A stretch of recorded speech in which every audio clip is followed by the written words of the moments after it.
So good afternoon, everybody. I'm delighted to be here. This is not my first time to Hong Kong, and it's a joy to be here once again. All Jesuits have a romance about Hong Kong and China, that we want to get one step further than Francis Xavier got in beholding the coast of the mainland of China. Another kind of joke that some of our speakers are repeating amongst ourselves is, I wish I had your topic, I wish I had your topic. So as I look at my topic, I first of all remember, well, I would have liked to talk about, well, Ignatian spirituality directly, Pope Francis, and Lonergan, or Lonergan. So I get this title. What am I going to do with it?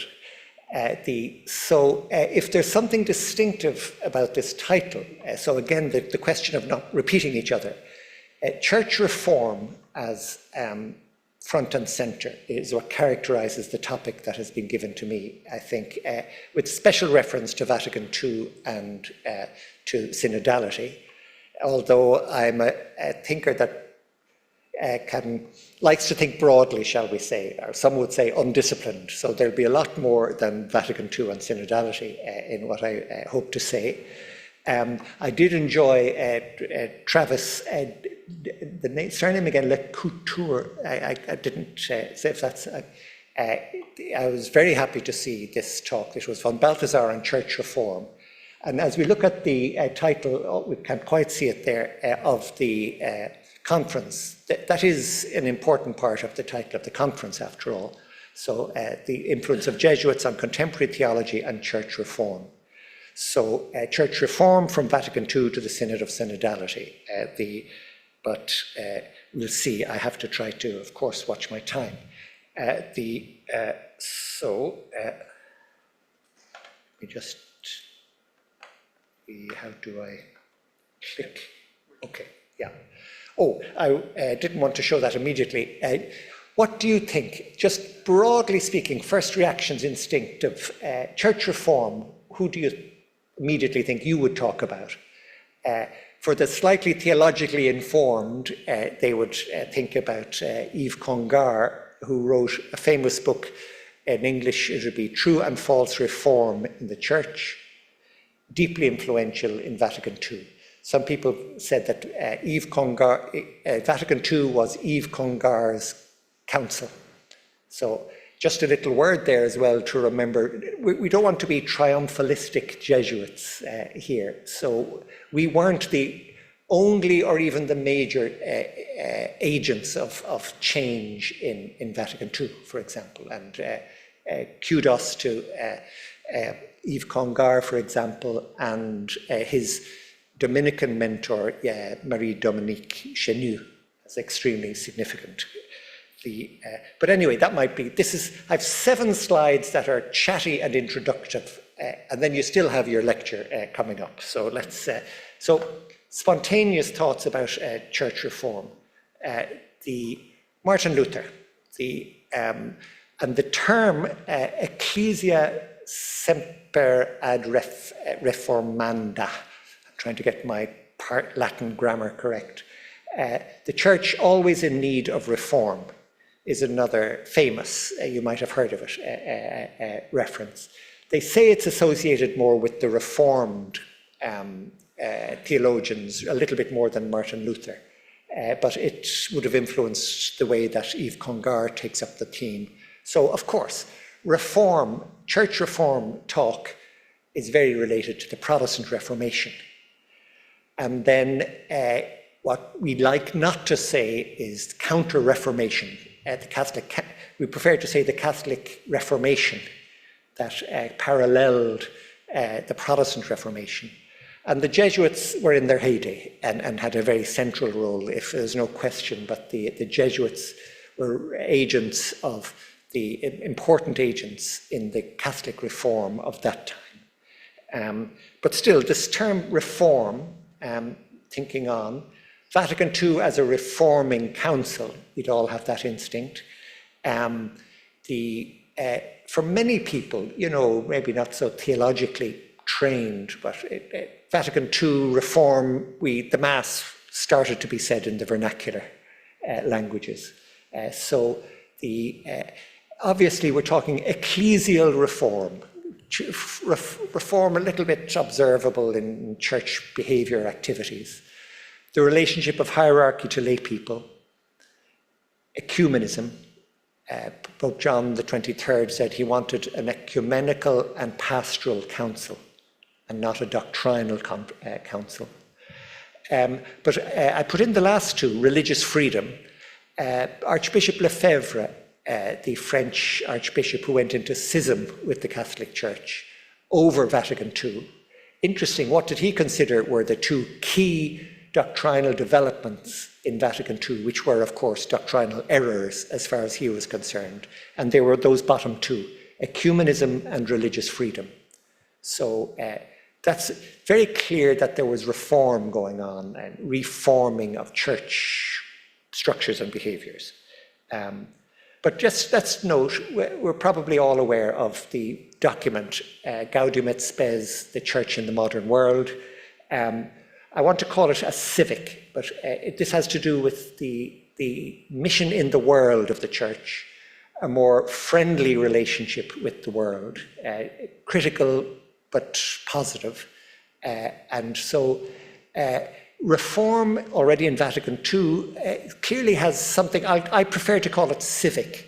So you've got ecclesial and civic reform. Any ecclesial reform has always some connection, well, to politics, but better to avoid that word, which can be a little bit, have its ambiguities perhaps, but the civic beyond the realm of ecclesial. So this is still introduction, but the Synod on Synodality, again, personal and ecclesial. Now, at this stage, technologically, I have to ask your forgiveness because the only way I can get at my notes is to change the format here. Don't feel you have to rapidly read what I'm reading, but it's the text here. So, synodality. I'm going to be strongly emphasizing that the jargon term of ecclesial discernment is a central outcome of the synodal process. And to give away my punchline, I'll be saying, of course, this is closely related to discernment of spirits of St. Ignatius. But I'll try to kind of reflect more deeply in the content. We're still on the introduction here. But the final document of the Synod, 2024, expresses a call to mission, at the same time a call to conversion. So if just think now, we've already outlined the personal, the ecclesial, and the civic as key dimensions of reform. So deepening a little bit, like reform maybe automatically meant ecclesial, if we were first of all thinking. But now clearly there's a dimension of the personal reform, the reform of my interiority, the domestic relationships, but then ecclesial reform, very obvious. But there's always a civic reform implied by this process from the personal to through the ecclesial. But anyway, see that in keywords in this paragraph from the synodal document. Call to mission, same time call to conversion of each particular church and the whole of the church in line with Evangelii Gaudium. There are 5 parts to this text, the final text of the Synod. First outlines the theological and spiritual foundations that enlighten and nourish what is to come. The conversion of feelings, images, and thoughts that inhabit our hearts proceed together with the conversion of pastoral and missionary action. So you've got the personal, obviously it's ecclesial, but you've got the civic already in point 1, the missionary outreach of the church. The second part is dedicated to the conversion of the relationships that build the Christian community and shape the mission in intertwining of vocations, charisms, and ministries. The third identifies 3 practices that are intimately connected: ecclesial discernment, decision-making processes, and a culture of transparency, accountability, and evaluation. The fourth part outlines how it is possible to cultivate new forms of the exchange of gifts, the intertwining of bonds that unite us in the Church. A fifth part allows us to look back at the first step to be taken, caring for the formation of all the people of God, all synodal missionaries. Sister Nathalie Beccard was a key person in the Synod. She's the secretary of the Synod. She commented, I heard her saying, really, the outcome of this final document is about formation for ecclesial discernment. I'll talk more about the criticisms even of that in a moment, but let's just move along. This time I have to. So let us show a picture of Pope Leo, at least. Obviously, a lot of our talks were prepared in the pontificate of Pope Francis.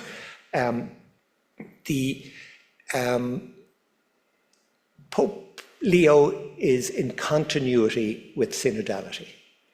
He gave a kind of programmatic speech of what seems like, to the cardinals who had just elected them before they went home a couple of days after the 10th of May.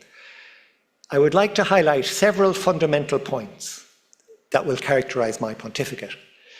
The return to the primacy of Christ in proclamation, the missionary conversion of the entire Christian community, growth in collegiality and synodality, attention to the sensus fidei, especially in its most authentic and inclusive forms, such as popular piety, loving care for the least and rejected, courageous and trusting dialogue with the contemporary world and its various components and realities. So, one more part of my introduction is to talk a little, just to notice that we're having this very internal conversation, Jesuit theologians, Ignatian spirituality, in Hong Kong. What's the significance of this for our conference? We had a conference on Matteo Ricci recently in the Gregorian for his becoming venerable. The title was Matteo Ricci, A Legacy of Friendship, Dialogue and Peace. Cardinal Stephen Chow was there and took up the topic of dialogue at present in China between the Catholic Church, the party in Beijing. He discussed the notion, the political philosophy of sinicization. And, I quote now from an interview he gave the day before, I think, or was published the day before. I believe this is very open and openly published in Hong Kong, but my sources are from the West. In America Magazine, Cardinal Chow described sinicization as a developing concept. He noticed that sinicization is not just for the Church. It is for many things, not just for religions, but also for other parts of society, like business and technology and so on. The government talks about sinicization, and generally it means that you should protect your country, help the country develop and prosper. Love your country, that's the basic thing. And something he emphasized with us is that one can dialogue with the notion of sinicization from the point of view of Catholic theology. So I hope when we talk about church reform, this can be part of a dialogue with the notion of sinicization in China. And we remember there is a civic dimension to reform when we're talking about the church reform. But in each country where there is this line of personal reform, ecclesial reform, and civic impact, this is friendly to the local culture. It's not the imposition of one set of cultural norms in any other culture. Okay, so only now am I starting my talk, but I will go quickly. I've already made this point, reform is personal, ecclesial, civic. Synodality deepens the personal ecclesial link with its reference to ecclesial discernment, obvious links to Ignatian spirituality here, including because there was a Jesuit pope at the time, formulating this new initiative in synodality. But remembering that the synod wasn't only about personal and ecclesial. It was very much emphasizing synodal church for mission. So the civic dimension of that triad remains important and worth exploring. So this is where I have to speed up. But the notion of reform in general in Christianity, Jesuits as reformers, reform in Vatican II, reform in the Synod. Of course, this would take hours and hours, there's a book in that, but I do want to broaden that scope. Reform in general, just to notice, again, respect for Canada, that's where I did my studies, respect for being in China. Karl Jaspers talks about reform in terms of something that happened in cultures between 800 BC, 200 BC, a shift in philosophical horizon that is found in Confucius. There's a whole series, I won't be able to read that text now, Buddha, within Hinduism, the Upanishads, in Iran a bit earlier, Zoroaster, in Israel, the prophets around 500 BC, that shift in Jewish thinking that we see in the Old Testament, and in Greek philosophy. He pays very special attention to Greek philosophy, the philosophers becoming different from the poets. But all of these philosophical consequences, changes, had political consequences, including big empires being created by this more sophisticated framework. Returning to the little I know about Confucius, which is almost nothing, and the other philosophers, certainly this rather paradoxical awareness of personal reform, personal struggle for virtue, connected to civic political engagement. You all know much more about that than me, but that link is evident in China and part of what was going on everywhere in the axial period. Okay, Christian, huge swathes of history and great generalizations. The personal, obviously, conversion to Jesus Christ. Just one little point here. The kingdom, Mark 1:14, the kingdom of God is close at hand. Repent and believe the good news. Decades later, John's gospel, I am the resurrection and the life. Whoever believes in me, though he dies, shall yet live. Jesus proclaimed the kingdom, the church proclaimed Jesus. That's just one of the developments that some experts talk about. But metanoia, the radical choice of accepting what Jesus has announced as the bedrock of Christianity, very obvious, personal reform. The struggle with sin, the turning away from what is demonic. Now I'm moving straight to the civic, and before, of course, I'll talk about ecclesial and civic. Tom Holland wrote a remarkable book called Dominion, where he talks about the profound difference between Christianity and the Greco-Roman culture in which it found itself very quickly. So as soon as the Christianity became permitted, and even the official religion of the Roman culture, of society, a slow time bomb, a slow release explosion began to occur that formed European culture, according to Tom Holland. Now, this is where I could really go over time, and I can't, but just the stepping stones of that process. I just want to mention a couple of points. Monasticism, again, sense of humor, I find helps. As the monasticism began as a reaction against the worldliness and wealth of bishops and of lots of the other Christians in the immediate years after getting recognition in Rome. They said, this is not the church I knew. This is not the church of the martyrs. So I'm going to go off and martyr myself in the Egyptian desert, something like that, a living martyrdom. So jumping to the Byzantine Empire, they still call themselves the Roman Empire. In the West, we think that Rome fell in 400, but they think it went on for another 1,000 years. Just the image, very quickly, this monk, John Chrysostom, was made the Patriarch of Constantinople.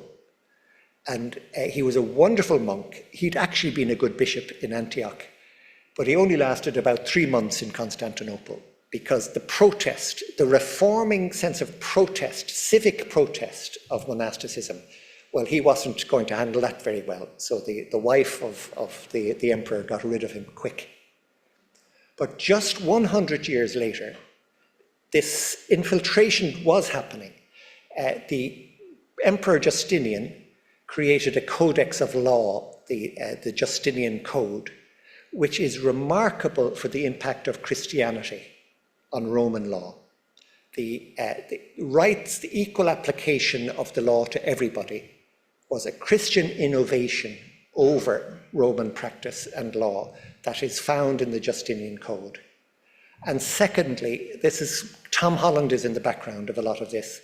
Attitude to sexuality and marriage is changed now, that marriage is by consent. Women cannot be forced into marriage, already in 500 AD, straight from Christianity, foreign to the Roman rule. Moving along, Charlemagne implemented a kind of uniform Christian expression to fuel his united empire and called himself the Holy Roman Empire, but it was very Christian. The monk, his great advisor was Alcuin, a Christian monk who's a fascinating character who really implemented a lot of this reform that was both ecclesial and civic, but actually had quite a lot of personal attention. Moving along, even religious life goes corrupt. The 1200s as a time of reform of the religious life, reform of monasticism, the emergence of new religious orders like Franciscans, Dominicans. But there was always this sense of civic protest. It wasn't just reforming religious life, it was trying to have a reforming impact on the city, on the civis all around. Renaissance is so important that I can't really go into it at great length now. It's this dawning of what Karl Jaspers will say is a new sophistication in human cultures that is leading us towards a second axial period. For Karl Jaspers, that will have to be more based on existentialist philosophy to negotiate the complexity. A part of it is a kind of loss of innocence that already starts in the Renaissance, that we're not the same as the Roman Empire, and yet we study Cicero and Virgil with great interest, and Plato. So there's this differentiation of then and now, very complex consequences for culture and a philosophical transformation that is well underway. So in this narrative arrived the Jesuits, the profoundly Renaissance products. There's one article that I found especially helpful by John O'Malley, The Distinctiveness of the Society of Jesus. A first point he makes, again, against triumphalism, but to say, let's remember, it's a new species within the genus of religious life. However, there was some remarkable distinctiveness about Jesuits in their early manifestation, and reform is all around this point. First and foremost, the spiritual exercises and this personal encounter with Jesus Christ. That just as I quoted Antoine's quotation in the description of this conference, leaves a space between the personal conversion and ecclesial and or civic structures, a flexibility to conceive of new orderings of the ecclesial and the civic. And then especially, this flexibility was manifested in different ways, But after a number of years, and it was some years after the publishing of the spiritual exercises and the constitutions, the option for secondary schooling as a major transformation of the Jesuits and an expression of this flexible response, because what is constant really is the spiritual exercises and some dimensions of the constitutions, the obedience, the availability for mission. But the actual ministry can be debated. So a new ministry is really formulated that becomes a central characteristic, although extrinsic, you might say, to the central identity, but the commitment for schools. He talks a lot about this, how they how Renaissance education is mediated. So now you've got the humanities, especially, drama, the educating the whole person, but you've also got scientists emerging because of the schooling context. They were a powerful influence on the reform of the Catholic Reformation. Now, again, not being triumphalistic, the suppression of the Jesuits in 1773 ended all that. No, that's too strong. He doesn't say that. But the second phase of after the restoration of the Jesuits, they were ambiguous reformers. For example, the Enlightenment had happened, and I haven't had the time to give sufficient time to the significance of the Enlightenment. I've already anticipated it in some of what I was saying about the Renaissance. But they tended to be, well, as much reactionary to modern developments as well, reforming in this positive civic impact. The third phase we note was in and around Vatican II, but as much receiving from Vatican II as being agents of Vatican II. In the Gregorian, we were from the council minority, where I teach. Across the square in the Biblicum, they were the council majority, the leaders of the council majority, the Cardinal Bea being very central there. So a lot of Jesuits were taken by surprise by Vatican II. So the Jesuits we are studying in this conference were often censured in the 1950s, only to write the documents in the Catholic, in Vatican II, but they were censured by Jesuits as much as by the official church. So again, not to overinflate the significance of Jesuits in the larger reform process in the Catholic Church. John the 23rd, I just want to mention one thing because time is ticking. It's heading towards ecclesial discernment. There's obviously ecclesial dimensions in what Pope John the 23rd would wish to happen. Obviously, he wanted to reduce the attitude of Catholics of being prophets of doom about the society, Western society, to be more positive about the possibilities of affirming aspects of the modern world.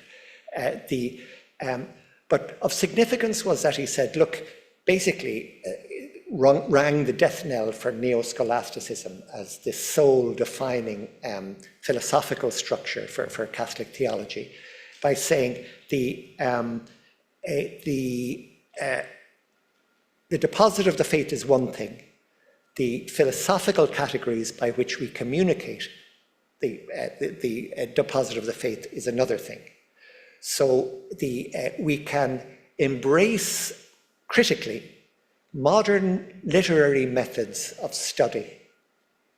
So this is getting into what I don't have time to elaborate on, the thinking cap, the significance of philosophical horizon for reform. It is implicit in Vatican II, but it is never exactly made explicit, although there's a shift in attitude towards something much more dialogical with the modern world.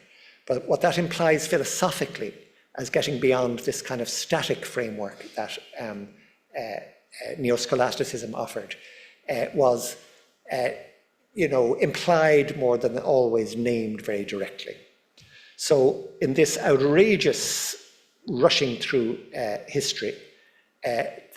I want to talk about Pope Francis, obviously the author of Synodality, because I finish with Synodality. For Newman, change was conversion, in other words, interior transformation. Christian life is a journey, a pilgrimage. All of this has particular importance in our time because we are experiencing not simply an epoch of changes, but an epochal change. So, echoes here of Karl Jasper's second axial period, the question of your thinking cap, your philosophical horizon. Time is more important than space, the importance of the philosophical horizon, of the processes of people building. So now I'm sort of concluding. Back to the Synod.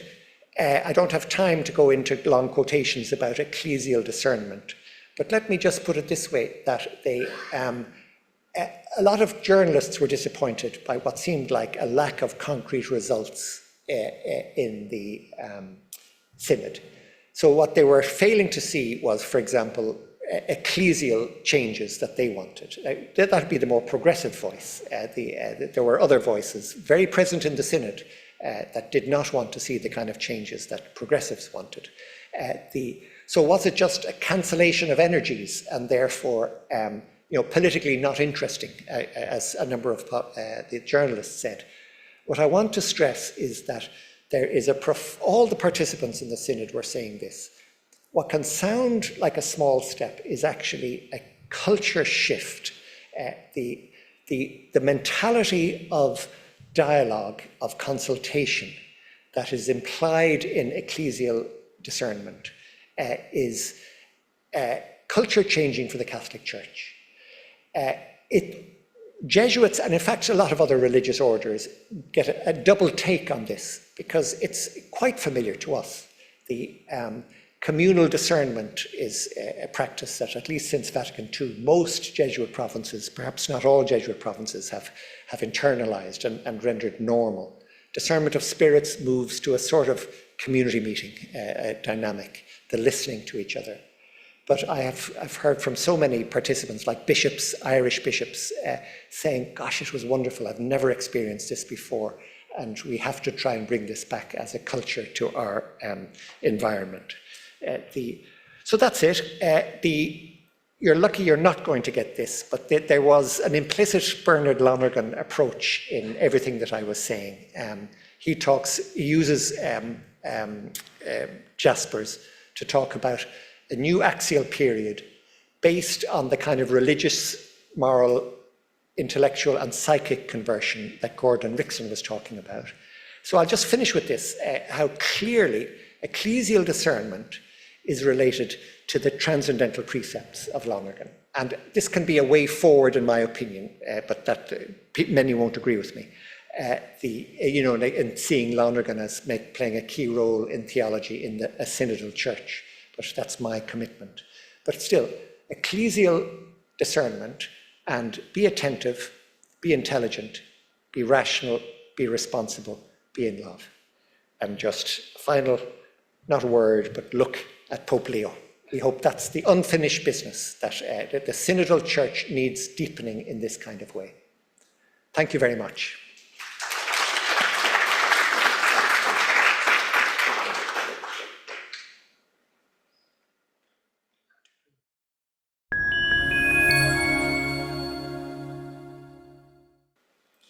All right, friends, on our schedule now is a roundtable discussion. We don't have a round table, we have a rectangular table, but the idea is I'd like to invite the speakers who spoke today. We've had a feast of wonderful sort of avenues into our theme, Ignatian spirituality, theology, and church reform. So if you're like me, you usually come up with the brilliant question about a presentation about 2 hours after the presentation was over. So this is your chance, right? So the idea of this conversation, we've gotten a lot of introductions into our theme. And so I would like to ask you, and this includes our friends who are participating online, if you have a specific question to come back to one of the presentations, please feel free to ask that.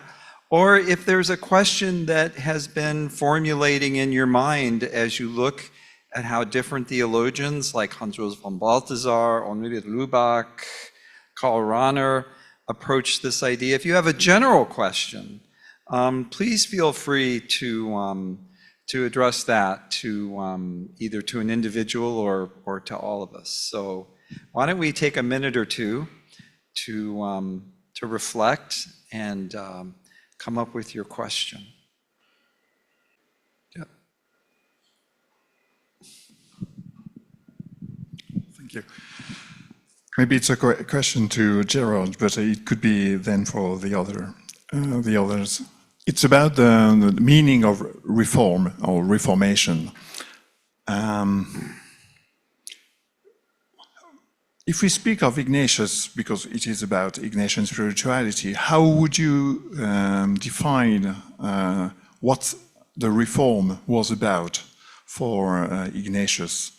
And is it the same thing than the reform at Vatican II, for instance? What would be specific to to Ignatius himself, and then if he can help, or for the Synod to understand what it is about, because it is a common word, but what do they mean? I'll try to be brief. Perhaps you can help me, Patrick, as the expert on the exercises.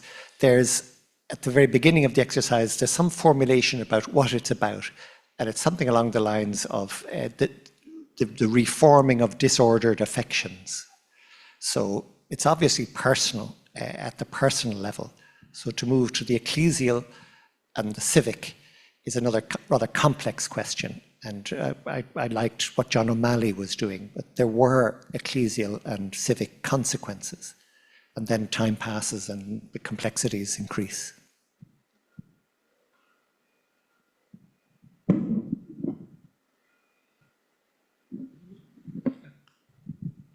I wanted to say something about this. I agree that for Ignatius, reform is, first of all, personal, but I think in the form of the Society of Jesus, there are some elements which are pointing to a different way of being a religious order, for example. So Ignatius doesn't want to be like some orders or some priests of his own time. Rahner points out that not having a habit is an element that puts Jesuits in a stance of marginality in the church of his own time, for example, or the fourth vow for obedience to the Pope is also.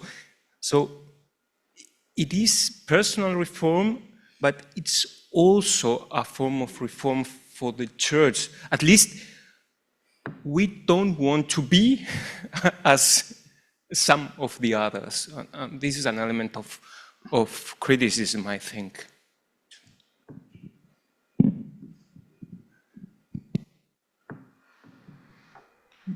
I could offer a thought on this too. I think Ignatius, and you think of the rules for thinking or feeling with the church, is that he did not have the vision that we would have absolute certainty, or that we would have a grand overview that was having everything theoretically sorted out, but that we would journey step by step, making practical changes that would contribute to a movement, and movement is so important for Ignatius, that is in the right direction, that makes an incremental change where things are a little better rather than a little bit worse. Very practical, very concrete, very contextualized.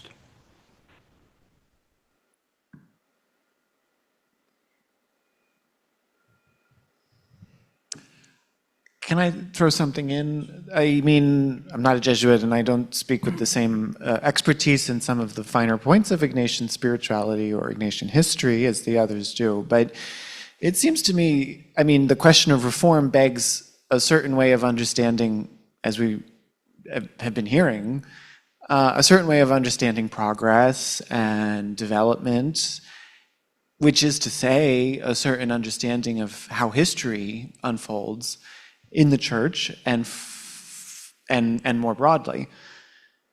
And I suppose if I were to issue a Balthasarian reservation about that, it would be that history is in fact dramatic in the precise sense that it can go either way, right? It can proceed rationally, it can proceed in a direction of incremental reform, but it can also go into crisis.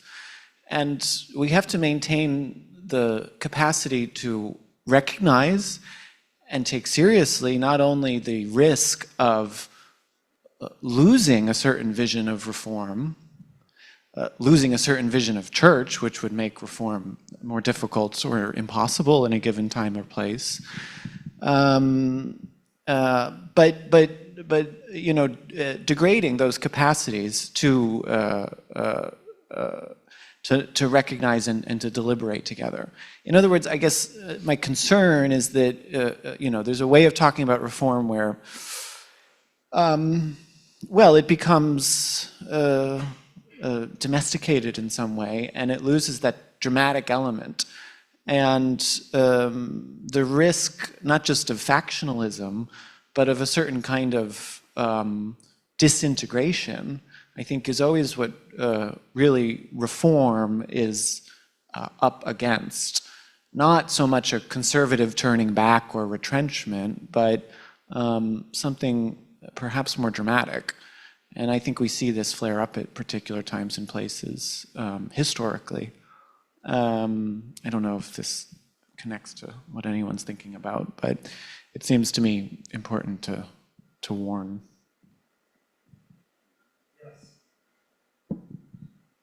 I just would like how you compare the reform of Martin Luther and St. Ignatius. One is quite distinct and bring a lot of more people to Christianity, while Ignatius very slow and seems to be not so distinct. What do you think?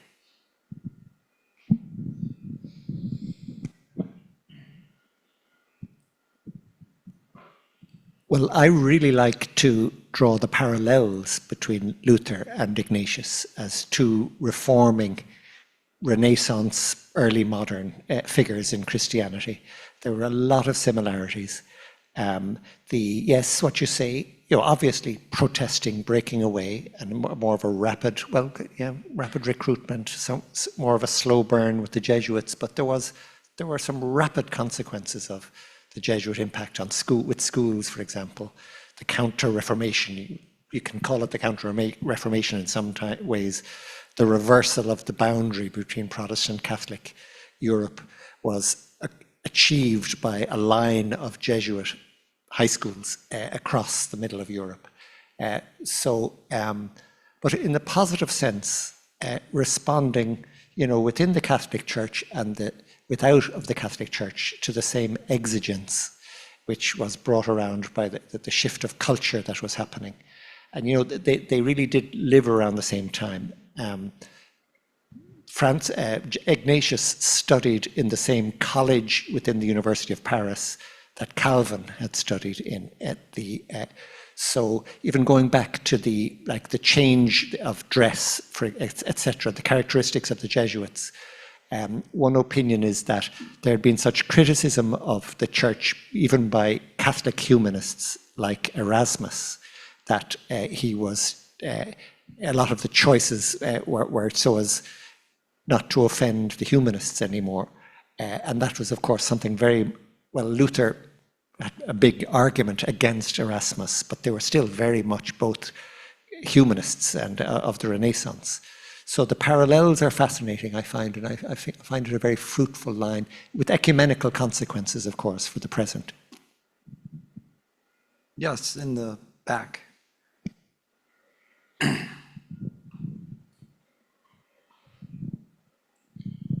Yes, thank you very much. My question is a bit more general, which is in the first week of the exercises, there is this notion of purification, and I can understand that collectively we can apply that to the life of the church. But then in the second week, my understanding of the exercises is that it's very personal, which means each and every one of us is called to contemplate the life of Jesus Christ. And then there is a personal choice, an election. And I have some difficulties to apply this logic to the collective body of the church, which means that each and every one of us will make a different election. Some will choose to get married, some will choose to become religious. So if we apply it collectively to the church, what would be the choices that the church could make today in the very situation where we are? And what would be the good answers or the bad choices we could collectively make? Thank you very much.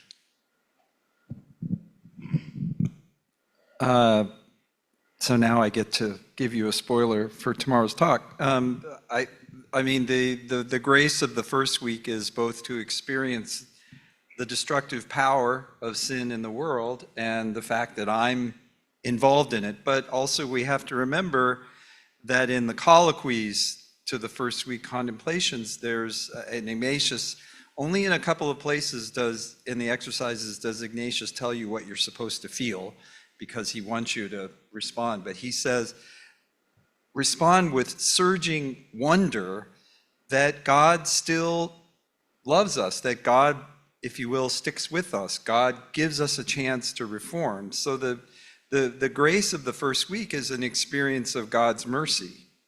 And of course, the more deeply one experiences the power of sin, then the deeper the amazement and the joy that God continues to empower us in the midst of that sin. Interesting parallel, I think, with Martin Luther, to pick up on Gerald's point.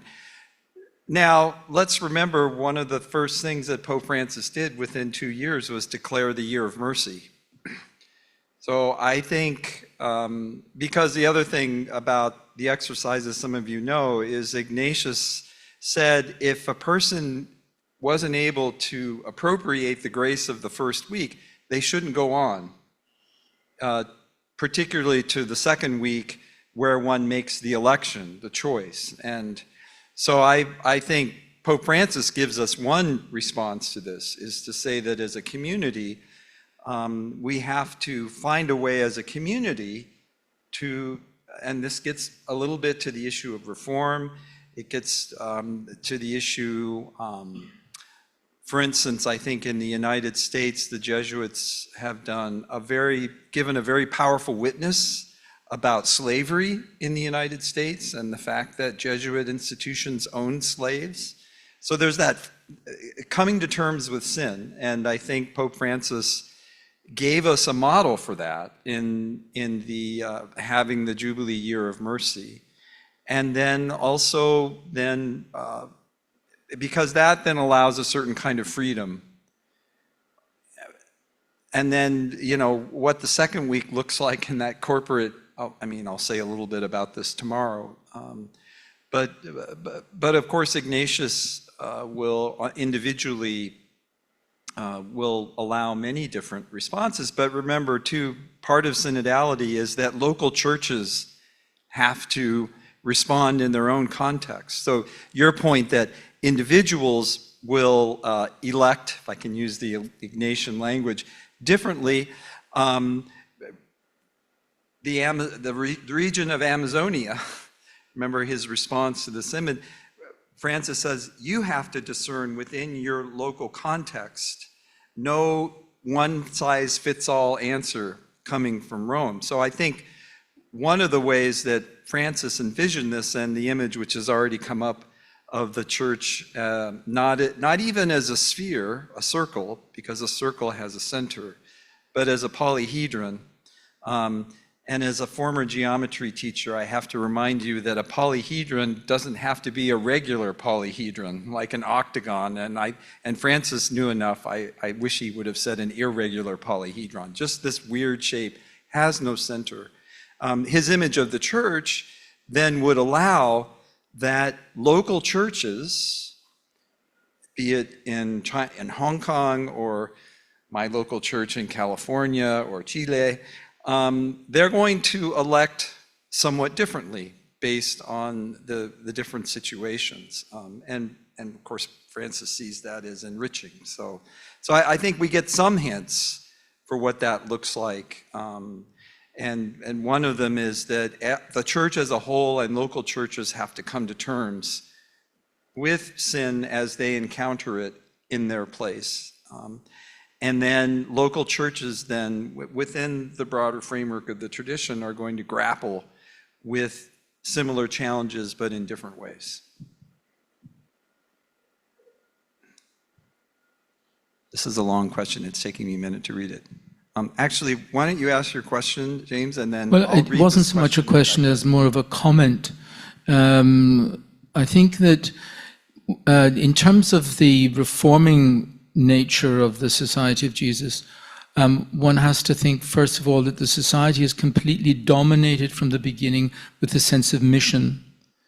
And so the idea of whether we wear a sort of habit or whether we don't wear a habit, whether we say the office or whether we don't say the office in common, it's dominated by mission. It's not dominated because we want to be different or anything like that. So the fundamental impetus in the society is a bit like the apostles that are being sent. That's the vision that drives the society, as it did with Ignatius and as I think it still does today. So the reform is always a reform. If you want to use the word, I would prefer more renewal or aggiornamento. I think that is in the service of mission. And I think that's the significant thing about the synod that we've just had, that it's in the service of mission, and that's very much articulated in a way that it wasn't articulated so clearly or so precisely in Vatican II. So I think there's the first shift. With regard to reform in terms of Luther, I think it is fascinating that if you actually look, I think Henry mentioned it this morning, that first very controversial phrase from Annotation 15, that God deals directly, immediately it begins to look like a Protestant position, you know. However, it isn't interpreted that way by Ignatius. And it's very interesting, I think, to look at why that's the case. First of all, I think Ignatius is so much formed out of the Spanish experience of overcoming Islam, that it would be impossible for him to think in terms of a Protestant Reformation. It has to be so ecclesial. So I think there's a cultural dimension. But I also think that there is a theological dimension. And it brings in the point about the ecclesiology in the exercises. The ecclesiology present in the exercises is, I mean, the whole exercises are deeply ecclesiological work. If you look at, as you mentioned, I think, Matthew, paragraph 60, I am, the restoration that I receive from God's mercy is a restoration to the whole koinonia of creation, but the whole koinonia of the church. And then in the second week, it's the constant intercession of the intercessors that I'm seeking. So I'm never outside of the community. I think it's too much of a Protestant reading of the exercises to think that it's an individual exercise. It actually isn't. It's actually a profoundly ecclesial exercise, but a deep ecclesiology, not just of the immediate ecclesiology, but of the whole communion of the church. So Ignatius is committed to reform, but he chooses not to do it by breaking away from the church, but to do it through this reform of the exercises. And just finally, think through the different way in which he conceives of grace from Luther. If you constantly look at Ignatius's understanding of grace, it's always de arriba, from above. There's a hierarchical mediation of the movement of grace through the saints, through the creation, right down to us. That's completely different from Luther. So on all of those points, there is a distinctiveness. Okay, maybe one more question for the one online, because this will be the last question. Given that Ignatian spirituality emphasizes discernment, listening to the margins, finding God in all things, I'm curious how this tradition might help us reflect more deeply on the role of diverse perspectives, especially across gender, race, and cultural contexts, in shaping contemporary theology and meaningful church reform. How might a more inclusive range of voices help us better embody the reforming spirit of Ignatian insight today? Patrick, do you have an answer?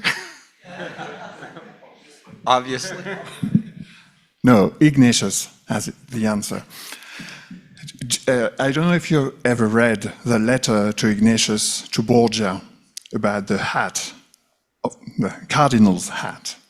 So Borgia, who is a Jesuit at that time, is offered to become a cardinal, and he wrote to Ignatius, and Ignatius wrote back to Borgia and said, you know, in the Society of Jesus, we are not really keen on having the cardinal's hat. But I was absolutely sure, but then I wasn't absolutely sure that I was sure, typical of Ignatius. So I asked the house to pray on it, and I made my discernment, and I would prefer you to say no. But then, do the same, pray for it, make your discernment, and see what it comes. And maybe you will reach another answer, and that will be also the will of God, even if it is a contradiction. Okay, but my point is to answer this. What is the outcome of this discernment? Then Ignatius wrote still to Borgia, and he told him, then you will send me your answer, and I will send the two answers, mine and yours, to the Pope, who is the one who has the authority to make decision. So it means that to answer this question, which is absolutely excellent, and I think that's what Francis wanted to do, is you have to change, or to go back to what Balthasar was saying, the question of authority.